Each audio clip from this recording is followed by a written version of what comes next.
I'm Jamie at the Bead Gallery, and today we're going to make some gemmy rings. Jana came up with this really beautiful ring with a very easy technique, and she's sharing it with us so that all of you can make this at home. There's a few steps involved, a few tools involved, but we know you're going to enjoy making this ring a lot. And if you have any questions, feel free to come in, call us, email us, and we can give you a hand. In order to make this ring, you will need a dowel or a ring mandrel that is about the same size as your finger. We like a ring mandrel because then you have all the different sizes. If you don't have one, find a Sharpie pen or a pen that has a barrel that is about the same size as your finger. We'll be using chain and round nose pliers, a flush cutter, nylon jaw pliers, a nylon jaw hammer, which is optional, a chasing hammer, and a bench block, which we'll be showing you how to use as well. So if you have any questions, keep watching and you'll learn everything you need to know.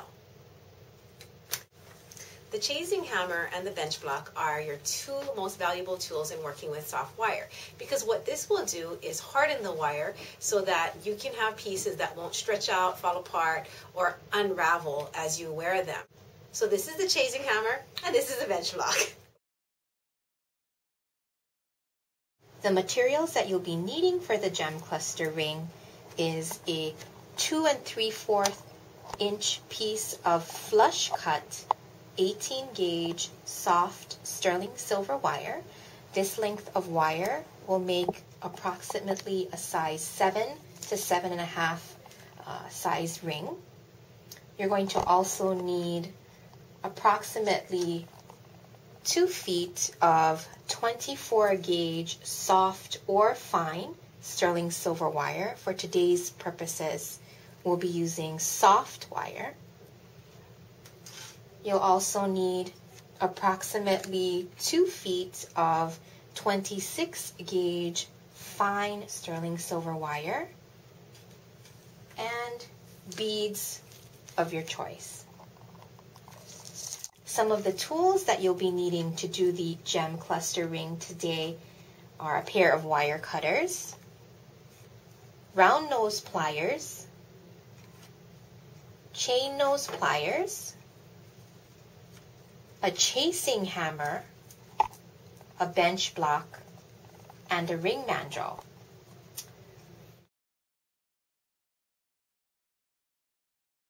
Now let's begin. The first thing that you want to do is to get your 2 3/4 inches of flush cut 18 gauge soft sterling silver wire. We say flush cut so that the ends of the wire are flat. This is basically for aesthetic purposes so that the ring has a more finished look to it. To flush cut the wire, you would basically put the flat edge of your wire cutters against the piece of wire, making sure that the edge is straight and clipping and catching that extra wire bit before it flies off into the ground or into your eye, and make sure that you do the same thing on both sides. So that's what we mean by flush cut.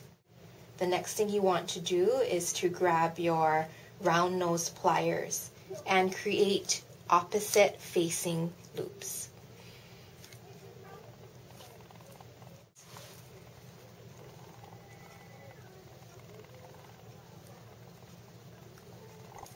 So this is one loop. Then we do the other side, opposite facing.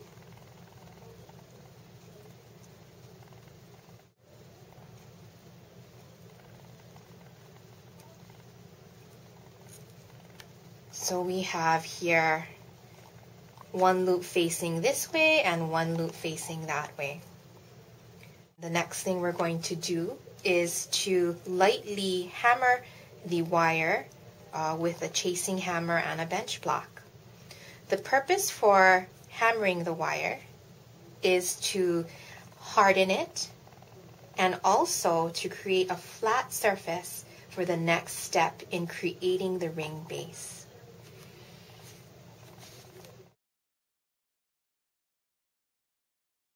If you hammer it too hard and create a very flat piece of wire, it will make the ring size much bigger than you had anticipated.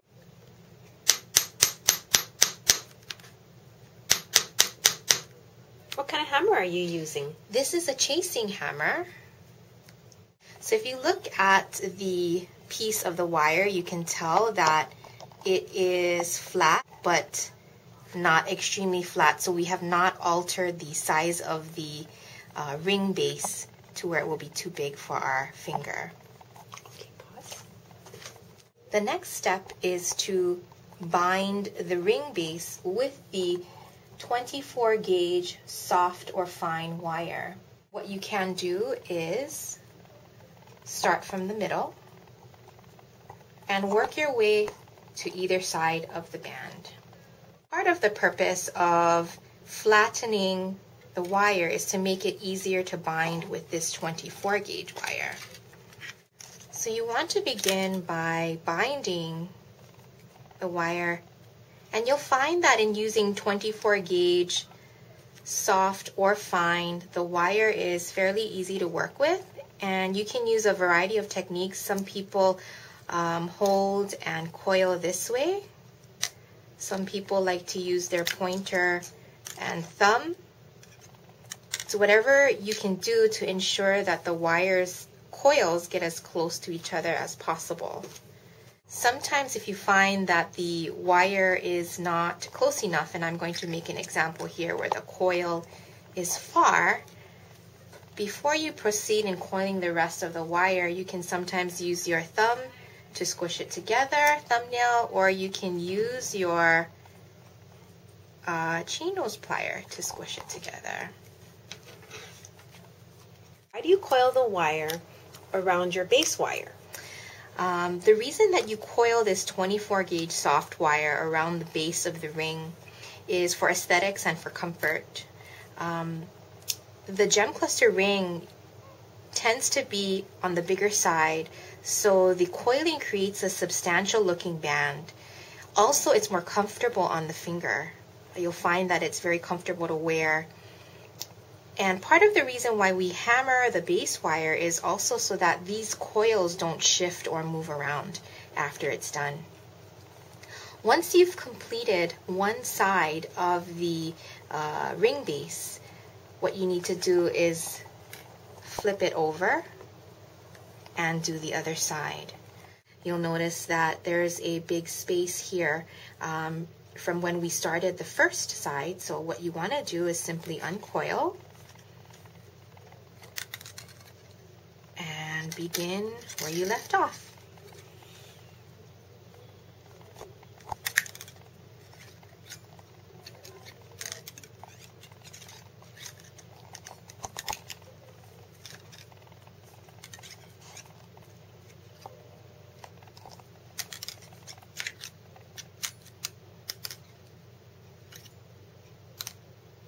Your nails look very pretty today, Jana. I painted them specifically for this DVD tutorial. I didn't want ugly nails on video. I'm sure our students making it right now are enjoying that.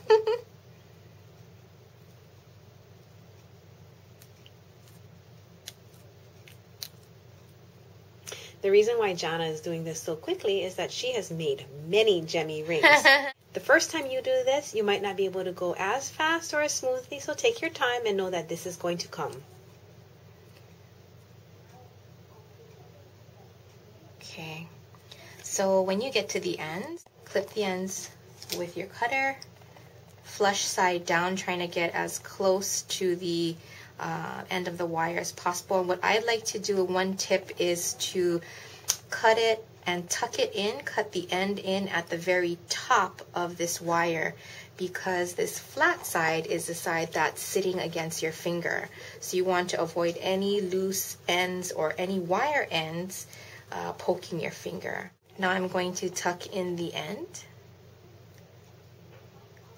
Do the same to the other side. Flush cut and tuck in the end so it doesn't poke your finger. The next thing that we want to do is to create the round ring shape. So this is when you would grab your ring mandrel and place the ring base flat side against the ring mandrel and begin pressing it against the ring mandrel to create the round ring shape.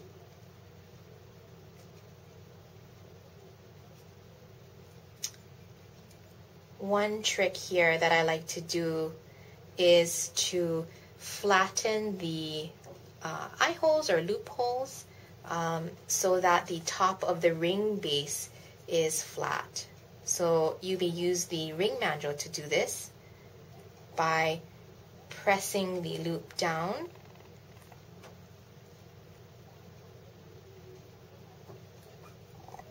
Sometimes what you'll need to do is to take your chain or flat nose pliers and adjust the loop. So if you look here, one loophole is slightly higher and tilting to one direction versus the other that I've just fixed. So I'm going to flip that over and do the same thing. So now if you look at it, they're both pretty flat on the top. And the reason why you do that is you want to create a flat surface here so that you can create the gem cluster that will be adhered or bound to the loops and the ring base. At this point, decide which finger you plan to wear the ring on and determine how close the loops need to be together to create the perfect size for you. So I intend to wear this ring on my middle finger. So in sizing it and putting it on my middle finger, I know that my loops need to be practically touching to have the perfect fit. So in creating my gem cluster, I need to remember this important fact or measurement. So now that we've created our ring base, the next step is to create the gem cluster that will be bound and wrapped to the ring base. This portion of the ring making is the most fun and most creative. You can pick as many or as little gems as you'd like to, any color, any size, any shape. There are really no rules or right or wrong ways to create the gem cluster. So today, these are the gems that I've decided to use. The first step before adding your beads on is to get your last remaining piece of wire, which is the 26 gauge fine wire. The first thing you'll need to do is to anchor this binding wire to your ring base. Pick a side of one of the loops that's closed versus open and create at least 3 binds or bindings around the loop so that your gem cluster is secure to the ring base. Making sure that you do not create any knots or kinks as you go along. If you do happen to have knots or kinks in your binding wire, you may use a nylon pliers to get rid of some of those kinks.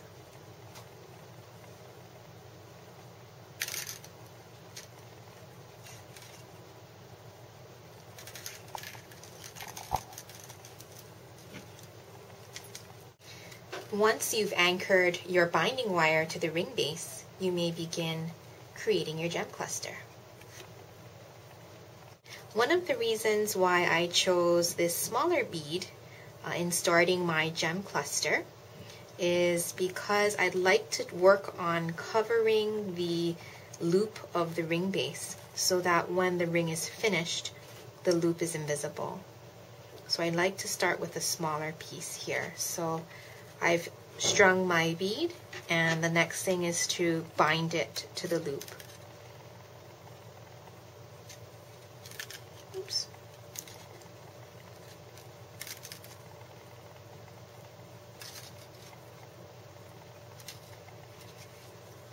What's nice, what's helpful is for you to hold the bead down so you can get it nice and tight as possible to the ring base. For a smaller bead like this, I don't feel the need to bind once more before stringing on another bead, but for a bigger bead, I might do so.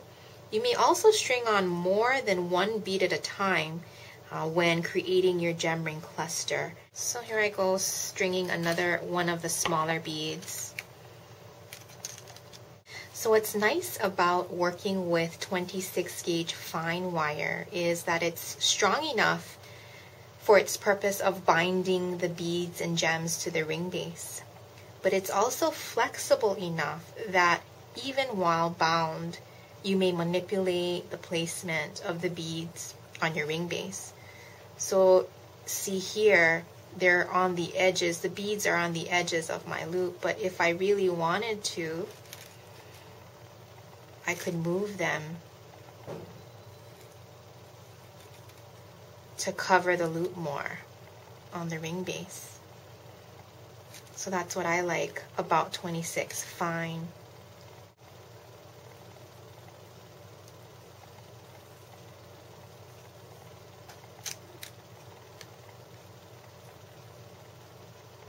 Once you're done building the number of beads or color of beads on one side of your ring base, you eventually need to join the two loops of the ring base.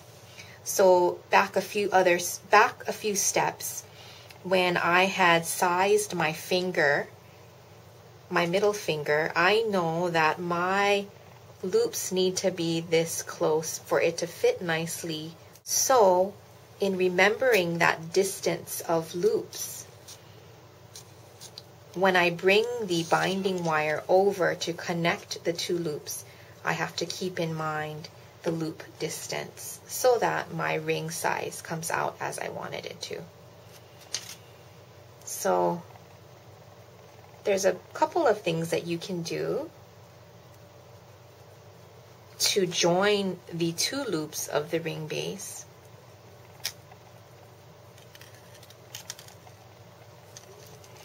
You can connect them and bind back and forth. When I say back and forth, looping the wire a couple of times so that the joining of the two loops is sturdy enough. Or you can choose to put one wire this way and begin binding on this side of the loop and then reinforce the base wire that's underneath and reinforcing the connection as you continue to build the gem cluster. So today I am going to join the two loops of my ring base by going back and forth several times with my binding wire, keeping in mind the distance between the two loops that I had measured for myself so that I can wear the ring comfortably on my middle finger.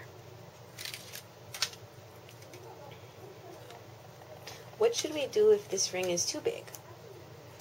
If the ring is too big, what you can do is use your binding wire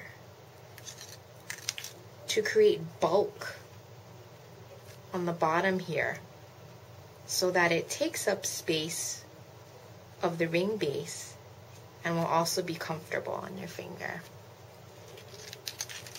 Can I just also, if I do it again, cut the wire a little shorter? Absolutely. And adjust it to your particular ring size. So one thing here, it's not quite a kink, but my wire isn't perfectly straight.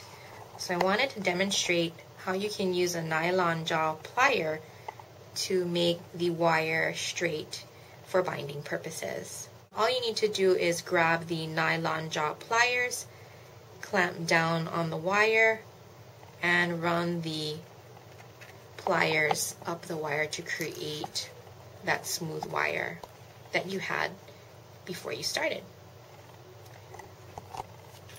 So now that I have connected the 2 loops, I can begin building the rest of my gem cluster ring.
So the gem ring cluster is complete, and the size of it, the shape of it, the colors are all ones that I've chosen, and it looks finished. So the last step is anchoring the ring to the opposite side of the ring base from where you started will give the gem cluster balance as far as the tension of the wire and the balance of the weight of the cluster as it sits on the ring base.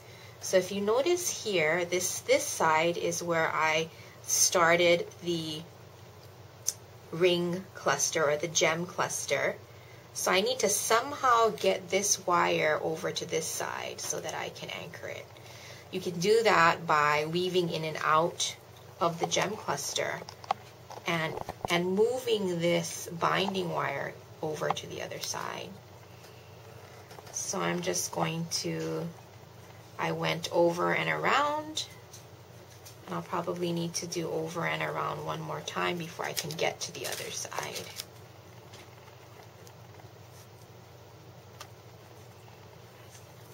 So here we are on the other side, and all you need to do is the same thing that you did to start the gem cluster, is to anchor it to the opposite side of the ring base by binding it 3 times.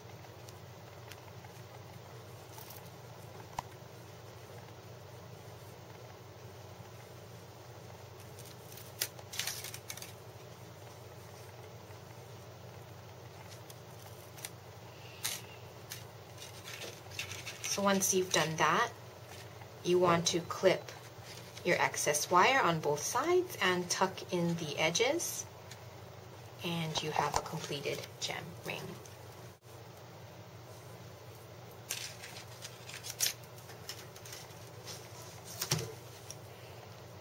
I'm going to use the chain nose plier to tuck in the wire end. You notice I cut it on the top of the ring, not on the bottom, so that it doesn't poke my finger when I wear it. And do it on the opposite side.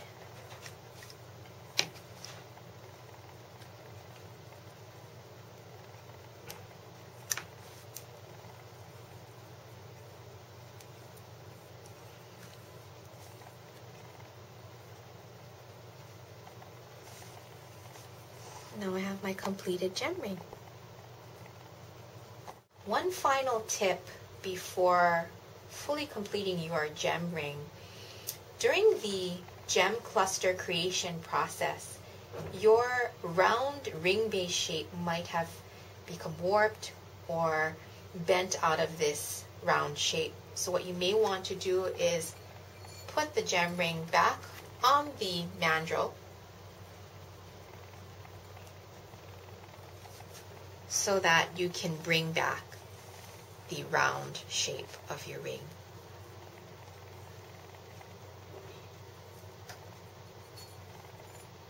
Once that's done, you have the gem ring that you created.